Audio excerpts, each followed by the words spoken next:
So 4,970-mile round trip for those of you who went from London. A touch longer if you came from Scotland. Pat Nevin, you're in Baku. I certainly am in Baku. I hope you can hear me loud and clear. I can, and I can see you've got your suit on. It's a final.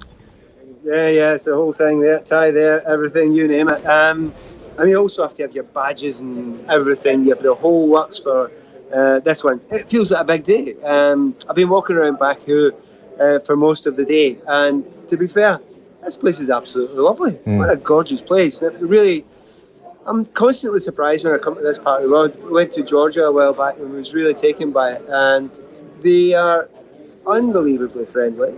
The people that are here, the fans that are here, the numbers are not huge from, say, London for Chelsea and Arsenal. However, there are plenty of fans that have come from, say, across the border. Tehran's about 50 miles down that way, and there's lots of Chelsea and Arsenal fans in countries nearby, and they've come from the stands, they've come from all over Asia, India. So there's a lot of people at this game who are fans of the clubs who would never have a chance of coming.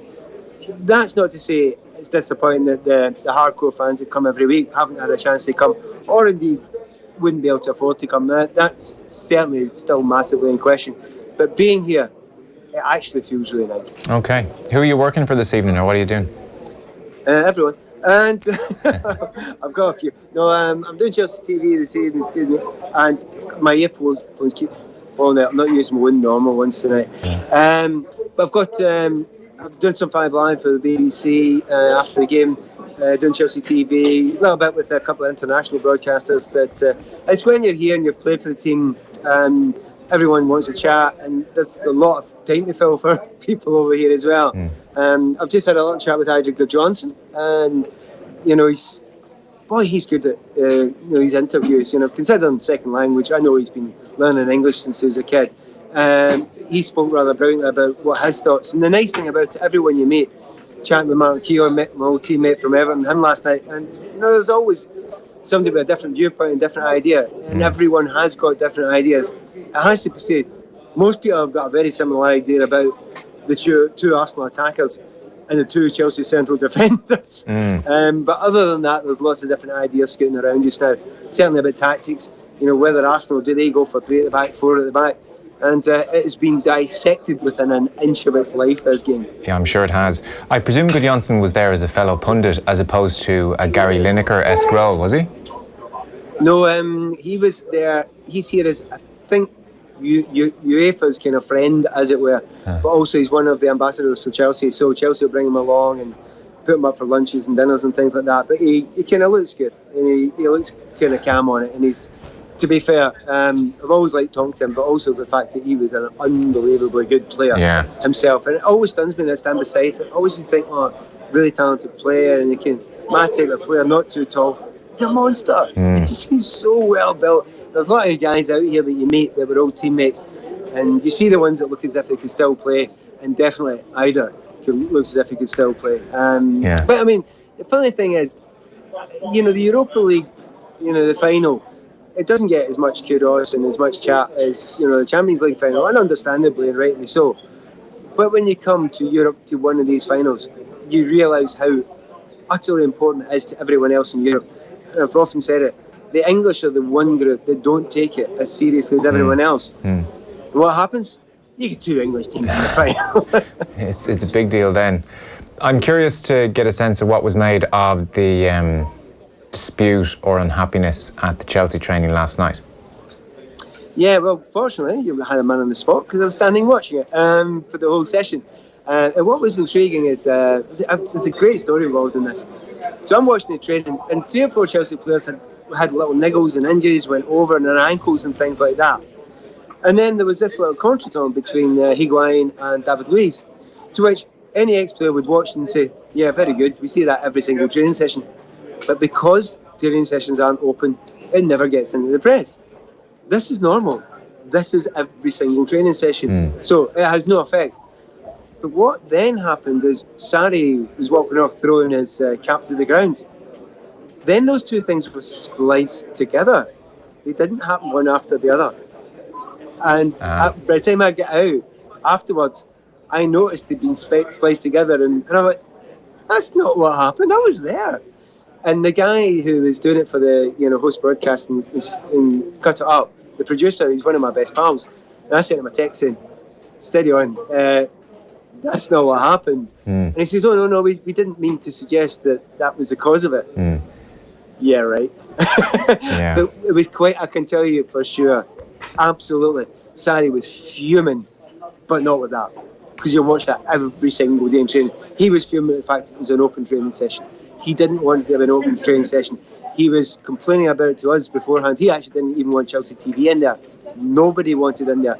And he tried to do free kicks and corners, which should have been done by now. But to be fair, he said he wanted it. He didn't get it. And he walked out absolutely furious about that. 100% about that.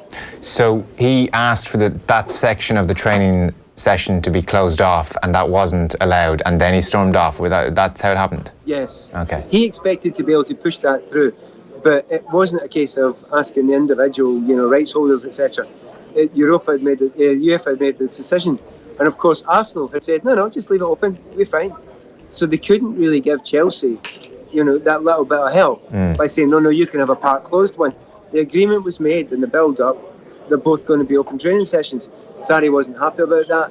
From a football perspective, the next footballer, I'm furious if anyone's in watching or having a chance to watch our kind of set pieces and things we want to work on.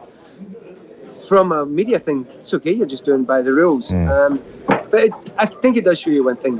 Sarri was under a wee bit of pressure, and it was beginning to bubble a little bit with him. And I could feel that was the case. And I think in the press conference before that, which I was also in, Sarri was human, absolutely human in that press conference. Right. So it was going to blow. It's interesting. Power of the media, because it really looked to me when I saw the two images spliced side by side as if, Sarri is just at the end of his tether with these lads. He can't, the whole thing is in disarray. It's amazing. It really is. It's nothing like it. David Luiz and Aspilicueta were in beforehand. They were laughing their heads off. You see them reacting with the manager, arms round, hugs. Now, to be honest, it's always the same. You have some players that don't like the manager and some that do. I can name 11 that like him every week. Yeah. It's the 11 that are playing. And that's just the way, that's just the gig. That's what you have to deal with. Sarri couldn't give a stuff about all that. It has no effect on him at all. And he doesn't mind sort of rubbing players up the wrong way. He's a bigger character than that, as we noticed, when Kepa annoyed him during the Carabao Cup final. It is stuff and nonsense, that stuff. I'm not trying to cover anything because there's other stuff you look at and you think, I'll be buying into everything he wants to do, and sometimes it looks like they aren't. I actually think Chelsea are at the moment, although there were periods of the season that they weren't. So there are lots of questions. The bigger story was not that story. If you were watching that warm-up and you didn't go with the big story, which was N'Golo Kante hasn't got hope of playing in this game. Okay. That was the story of that, more than anything else. He might have a miracle recovery in 24 hours. I watched him trying to be fit, and I watched he walked right by me at the end of it. I'll be stunned if he's even on the bench. Right, okay. Sarri in his press conference, interestingly, did say of his time at Chelsea this season, for me at the beginning of the season, extremely difficult, very difficult to understand my players, to understand the mentality. And he says, come January, February time, it was especially bad. However, he says he's reached a point now where I love them. I have 20, 22 wonderful men, wonderful players. So now I'm really happy with them. And he talks about how he doesn't quite know what changed. Maybe it was me, he said. So he was certainly saying nice things about the group and suggesting they've managed to accommodate each other. The whispers from Juventus certainly seem to grow, and he's not entirely sure if Chelsea want to keep him. It's difficult to know what bearing the result tonight has on any of that. Exactly. Winning could be a good or a bad thing. For him, it's a good thing. It gives him options. Juve obviously need a new manager. Different people have suggested different managers. The fact that he's got an ethos and a methodology which is better, well, not better, but more interesting to watch than some of the Juve stuff. Juve are also a rebuild at the moment. They're very close. A lot of aging players in that side at the moment, but you can say that about Milan. You can say that to some degree about Inter as well. So there's jobs over there for him if he wants it. But I'm absolutely convinced if he's given the option to stay, I think he'll stay. Yeah. I think he'd love to stay at the club. It's halfway through a build, and if he has to go anywhere, and it doesn't matter where it is, he has to go then and buy Jorginho again.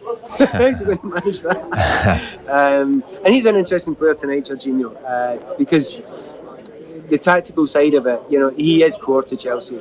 Tonight maybe more than ever, because they're playing against a team that almost certainly will have Ozil. And if you stop Ozil playing, then the two strikers, Lacazette and Aubameyang, won't get as much good ball into them. But that's not going to be N'Golo Kante, and it never was going to be, because they're not playing in that position. It's going to be Jorginho versus Ozil to some degree tonight. And there's lots of battles over that field. That's maybe the one I want to see most. I'm really looking forward to see that goes on.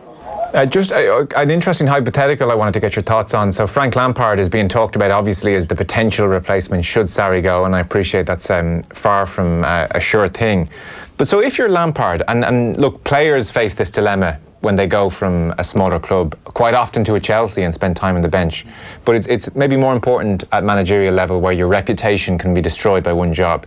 So if you're a Lampard, do you, if Chelsea come calling, even though you may feel you have lots of things to learn, do you jump up straight away and get up as high up as possible on that managerial merry-go-round at that level? I.e., you can pitch up and be Sam Allardyce, Tony Pulis, and go on the merry-go-round at that level, or you can be Carlo Ancelotti. So even if Lampard felt, I'm not quite there yet, but just by getting at Chelsea level, I'll get a similar job along the way, even if things go well? Or do you say, no, do things the right way, stay and learn your craft and make your mistakes at a lower level? It's an interesting dilemma, and I'm not quite sure what the best route is. With most top clubs, it doesn't come around that often. You need to be in the right position, you need to be available, there needs to be a gap there. There are lots of things that all have to happen at the same time, and they don't happen that often in most big clubs. I keep on saying most big clubs because this is Chelsea. It happens every year at Chelsea. So maybe if you left it would come back 2, 3, 4 years down the line sort of time. And there's no right and there's no wrong to it. I suspect, and it sounds odd because people's attitude to the personalities, I suspect if John Terry was offered it just now, he'd say no, because he wants to do it the way you're suggesting.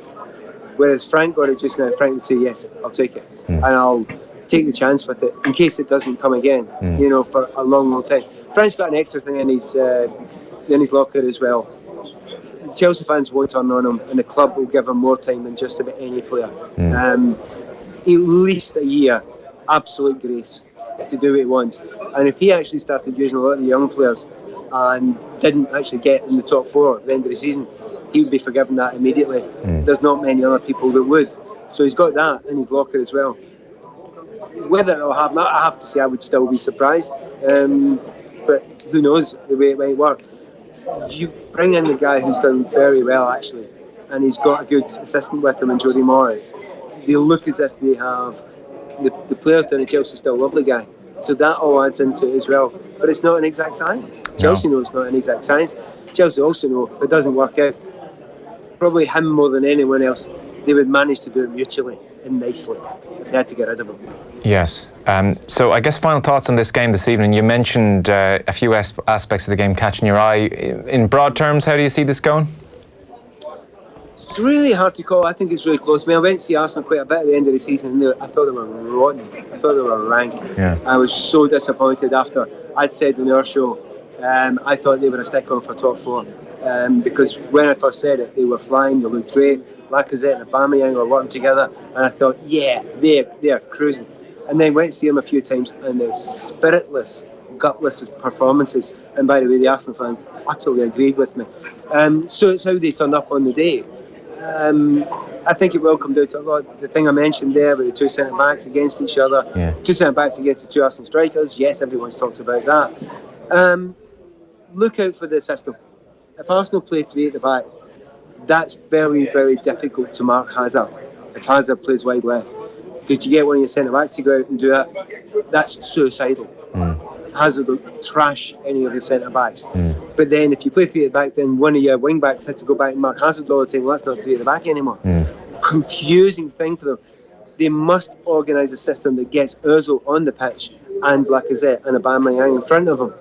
That's not easy. So he might do 4 with a diamond or 3 in a slightly different way. That'll make a massive difference. So he's got lots of decisions to make. The thing about Sarri, he has no decisions to make. We know the team just about stick on, and we know the system. That helps Chelsea. I think Arsenal are favourites because they need to win. Chelsea want to win. However, Chelsea just do what they do, Arsenal have to changes to make, and that makes it harder for them. That's very interesting that you're bringing something like motivation into a final. I just would have thought that becomes null and void even with Champions League carrot. No. There's no Champions League carrot for Chelsea anymore. That's it. So they've got there. But in a final, no? To win a trophy? Yeah, no, they'd want it. They'd really, really want it. Yeah. I wouldn't say need it. I'd say need it with Arsenal. They really need it. Yeah. So, you know, if it might be they won it 100% and Chelsea won it 90%. But it's an extra 10%, you know, and they absolutely need it. It's amazing in football how many times you get a game, and it's not just football, it's many team sports, or many sports, for somebody who's playing a game because they fancy winning, and I think somebody who's playing a game who is utterly dependent on winning. It's amazing how many times the dependent team wins. Okay, we heard it here first. Listen, enjoy the occasion. Thanks so much. Well done, and I'm just going to have quite busy in here, isn't it? Oh, yeah. Oh, yeah, that's a major event. Yeah, we're seeing a busy press room there. Yeah, right. Listen, I love that you're in your... I love as well that you're going to be on 5 Live in your suit and tie. It's very old school BBC newsreader. Very BBC. And I'll even put on my BBC voice. Yes, excellent. Enjoy. I better go. I'm on air in 3.5 minutes. All right, run. Thanks a mil. Yeah. There you are. Good to have Pat Nevin on from Baku. And for more on this game, we're joined by Leon Blanche from our football sponsors, Boyle Sports. You're there, Leon? Good evening, Joe. How are you? Yeah, very well, very well. So by dint of this being third in the Premier League against fifth, most people are just about coming down on the side of Chelsea and Eden Hazard. Yeah, look, I suppose a lot of people are thinking, Joe, this is going to be his last game in a Chelsea shirt. And look, he is undoubtedly one of the most talented players in the world at the moment. He does have some games where he's not really playing a part, but when he wants to turn it on, by God, is he well able to do so. And I think that's the reason why Chelsea are favourites, because Hazard is the best player on the pitch. They're 6-5. Of course, they've already qualified for the Champions League next season, so even if they lose, they're still in Europe's biggest competition, but they're 6-5 to win tonight inside 90 minutes.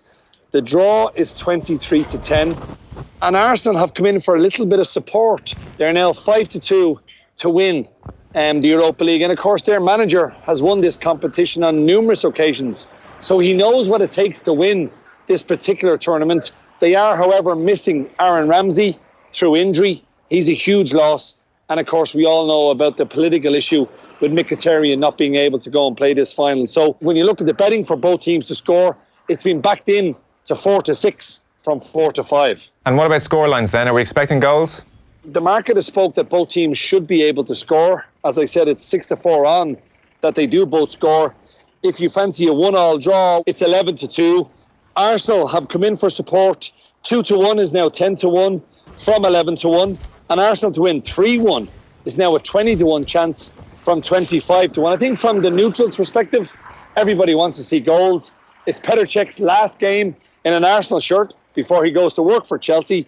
So it's going to be a very intriguing Europa League final. Okay, hopefully it is. Thanks, Leon. All the best, Joe. Leon Blanche there from our football sponsor, Boyle Sports. And for more information, you can see offtheball.com/Boyle Sports. And remember to gamble sensibly. And if you're in need of any help or advice, then the best place to go is dunlewy.net. That's DUNLEWEY.net. Dunlewy.net is the place to go. Back in a sec.